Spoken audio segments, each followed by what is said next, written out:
Good morning, boys and girls. I'm Mr. Young, your school principal, and today is a special day. Today is the day before we start our Lenten fast, which is our time that leads up to Easter. So let's talk a little bit about Easter. I know when I was your age that I always used to wonder, why isn't Easter always on the same Sunday every year? As you know, Christmas is always on the 25th, and because it's set for the 25th, sometimes it's on a Monday, sometimes it's on a Tuesday. It just depends when December 25th actually happens. Easter is a little bit different. Easter actually is based on something called the lunar calendar. Now, the lunar calendar really is determined by the moon, lunar being another name for the moon. So when they determine when Easter is, it sounds more complicated than it is. But there's a special time in the year called the spring equinox. And that's around March 21st. And equinox sounds like equal, equa, and nox is another word for night. So when we have the equinox, that means that the days are as long as the night is. As you know, in the winter, the days are shorter than the night. But as we approach the spring equinox, this is a point where day and night are the same length. And you've probably noticed that when you get up in the morning now, it's a little brighter in the morning, and it goes a little bit later in the evening compared to those days in late December when we were dark at like 4:30 and we were dark at 8 o'clock in the morning. Now you'll notice that the sun's coming up earlier. So eventually what will happen is we will reach the equinox, and that is when day and night are the same length. And that happens around March 21st. So Easter is always determined by the first Sunday after the first full moon after the spring equinox. So if the spring equinox is March 21st and there's a full moon on the 22nd and the next day is Sunday, then the 23rd would be Easter. Now this year, Easter's a little bit later because when we look at when the full moon is, and then we look at the next Sunday after the full moon, after March 21st, that determines Easter. And once Easter is determined, then we count back from there to find out when Lent starts. And as you know, Lent is the 40 days that represent Jesus' time in the desert before he entered Jerusalem. Now, Jerusalem Holy Week is technically not part of Lent because he comes back from the desert and he comes into Jerusalem for Holy Week, which is on Palm Sunday. So Palm Sunday starts Holy Week, and then Holy Week extends all that week to Good Friday, which is when Jesus is crucified, and then on Holy Sunday is when he comes back from the dead. So that is kind of how we determine everything. Now, that brings us to today.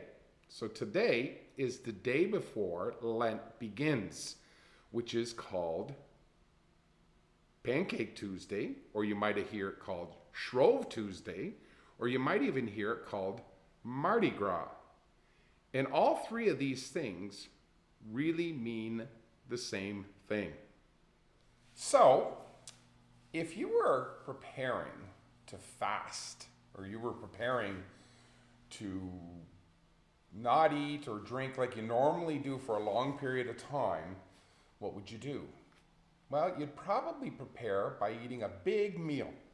And that's where Mardi Gras comes into place. Mardi Gras, or Fat Tuesday, or Shrove Tuesday, or Pancake Tuesday, is that day where we kind of empty out our cupboards and we prepare for the fast of Easter. And Easter, it is important for us to do this because we are getting ourselves prepared for Easter.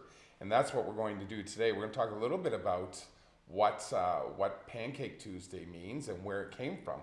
And really, Pancake Tuesday is a tradition that came out of emptying out your pantry. So you take a look at what you have and you empty it all out and you have a big meal, because starting tomorrow, we're going to start our fasting, or we're going to give something up for Lent. So tomorrow is Ash Wednesday, and it's a very important day because it marks that first day.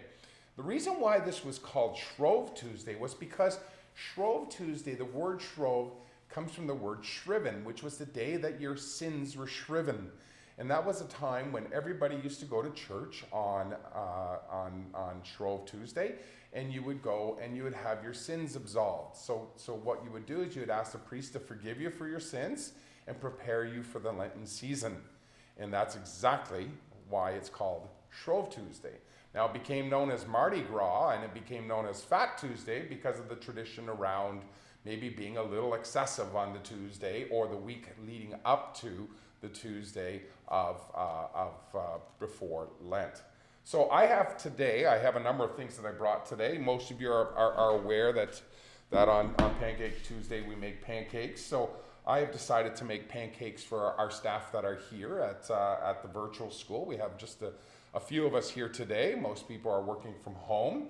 But I have a number of things. I have flour, so I have a bowl full of flour. I've got about three cups of flour, and then I've got some sugar, and I'm going to add that sugar to it right now. And I've tripled my recipe, but my recipe asks for 2 tablespoons of sugar,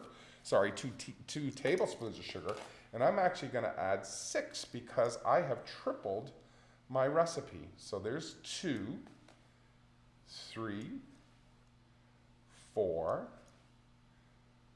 5, and 6. So that's 6 tablespoons of sugar. So that's going to make it really sweet. And we like kind of sweetness at this time. And it's okay to have sweetness at this time because of we're preparing for Lent.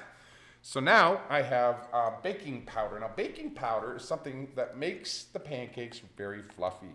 So I have to add some teaspoons of baking powder, and you can add or detract from what you think you can use. It does call for, in my recipe, 2, but remember I'm tripling my recipe, so that would be 6 teaspoons of baking powder. So I have put all my dry ingredients together in here, and I'm going to give them just a little bit of a mix, and I have my dry ingredients. Now, remember, boys and girls, that it's okay to make instant pancakes, because if you happen to have those handy-dandy packages of instant pancakes at home, that's awesome, because instant are very, very easy to use. So sometimes all you have to do with instant pancakes is just add water to them. So now I'm going to add some wet ingredients now. I'm going to mix them all into the bowl, but one of the things that it asks for is 1 cup of milk. Now, because I have 1 cup of milk, I forgot something. I got another dry ingredient, and that is my salt, because you got to add a little bit of salt. So it asks for 1/2 teaspoon of salt. So if I had 1/2 teaspoon of salt, if I had to have 3/2 teaspoons of salt, because I'm tripling my recipe, then 3/2, well, 2/2 is a whole, so another 1/2 would be 1.5 teaspoons of salt. So I just added my 1.5 teaspoons of salt, and now I have all my dry ingredients here. Okay, so now I'm going to prepare my wet ingredients. All right, so I have my dry ingredients, and I have some of my wet ingredients here, and in part of this is I have 3 eggs, okay?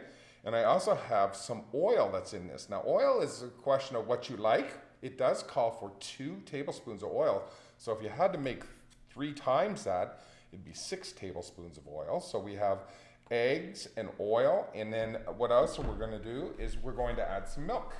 So I have to have 1 cup of milk, but again, because I'm making 3 times as much, I'm actually going to do 6. Sorry, I'm going to do 3 cups of milk. So I add my 3 cups of milk to my dry ingredients, and then I'm going to pour in my eggs and oil mixture, and I have quite a bit of a batter here. With a mixer, you can just simply use a good spoon, and you can mix it up, and it's okay if it's a little lumpy. Lumps are good. And you know what you can do at this point too, if you have it, is you can add some chocolate chips maybe to it, and you can stir them into it. And you can, sometimes what we do at home, sometimes when we make pancakes, is we chop up apples and we put them on top, or you could sprinkle cinnamon on top. But you could do all of that. You could chop the apples up and all that, and you can have them with the pancakes as opposed to mixing them into the mix. But certainly a little bit of chocolate chips is a nice way to add to your batter recipe. And even if you make instant pancakes, you can certainly add chocolate chips or anything that you like that you have around the house. Because remember, we're just trying to use up what we have. I know sometimes we add oats. We make it a little thicker and we add oats. But you can see I have a batter now, and I'm gonna prepare my grill, and we'll be back in a second with what that looks like. Okay? All right. Well, this is where the exciting part starts.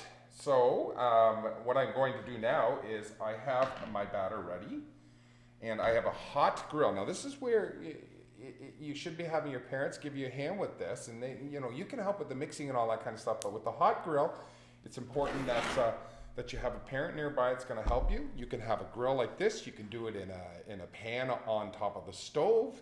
There's lots of different ways to do it. I happen to have an electric one here that I'm going to use.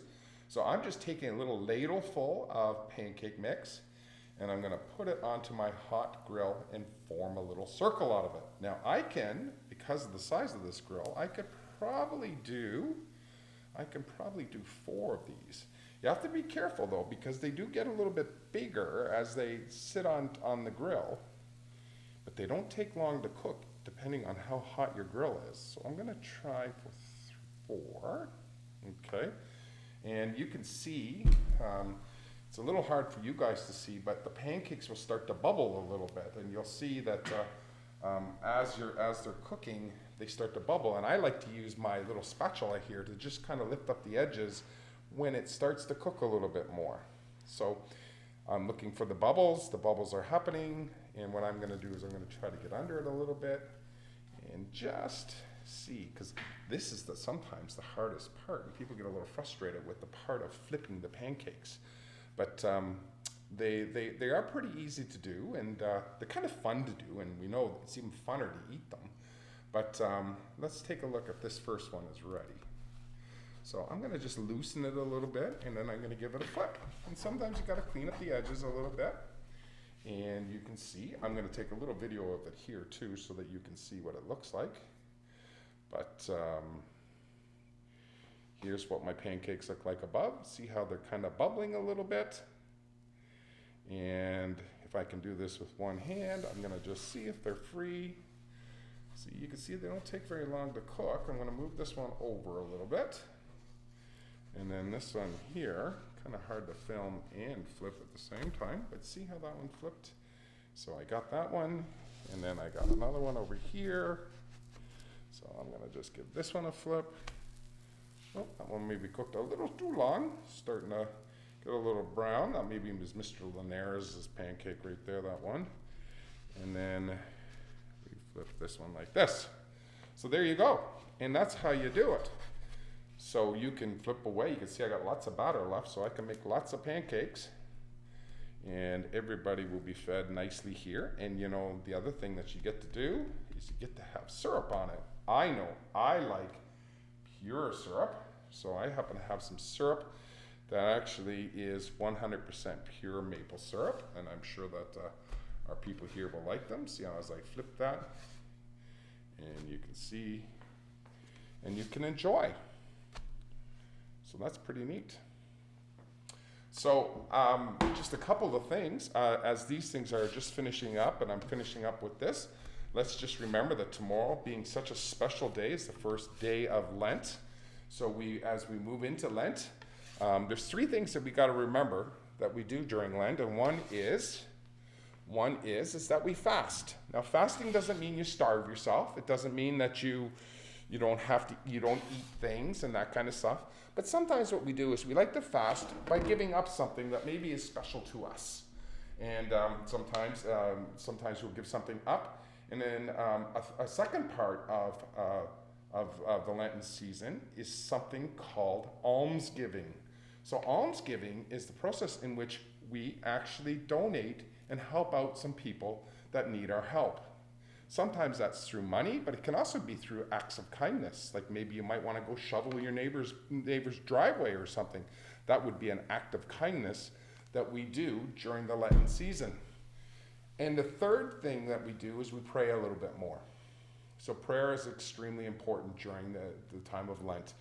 And so we pray a little bit more, we give a little bit to people, and we do a little bit of fasting. And you know what else is important about the fasting and the giving and all that kind of stuff is we don't want to be a hypocrite. We don't want to be the one that says, look at all the great things that I did during Lent. That's between you and God. You keep that to yourself. If somebody says, what did you give up for Lent? You say, well, that's kind of a personal thing, and you leave that to yourself, because that's the best thing to do. We don't need to show off and say, oh, look at me, all the great things that I'm doing. You do that, and that's between you and God. Okay?